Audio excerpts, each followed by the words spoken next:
دا چې د روزې دا بعضې مسلې ګوره هر ملا پوهېږي نه هر چا نه تپوس هم مه کوئ دې دپاره خاص خلک او تپوس به د خاص خلقو نه کوئ. د علماء دیوبند دا فتوا ده او مولانا شبیر په دې کې مستقله رساله لیکلې ده چې په روژه کې سړی ستن ووایي نو روژه پې نه ماتېږي. ستنوال په مټ کې یا په پتون کې په دې روژه نه ماتېږي. روژه په هر هغه شي ماتېږي چې هغه جوف د دماغو او جوف د خېټې ته معدې ته رسي، په هغې روژه ماتېږي. چې کوم هغه مستقر د جوف ته کوم شی نه رسي په هغې روژه نه ماتېږي. د انجکشن دوايي په غوښه کې سرایت کوي او جوف د معدې ته هم نه رسي او جوف د دماغو ته هم نه رسي.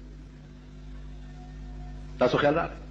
نو انجکشن والو باندې روژه نه ماتېږي. دنیا مولیان به درته وایي دارو پکې دننه لاړه نو څنګه روژه ماته نه شو. وایه نشته او که ډېرې تنګولی دې مرۍ نه ونیسئ او په وله کې وغورځوئ.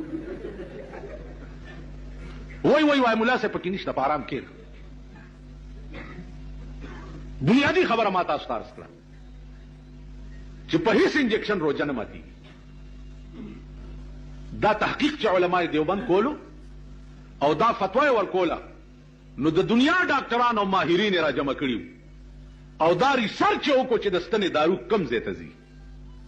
نو هغه تحقیق نه بعد بیا فتوا ورکړه چې اوس په دې روژه نه ماتېږي.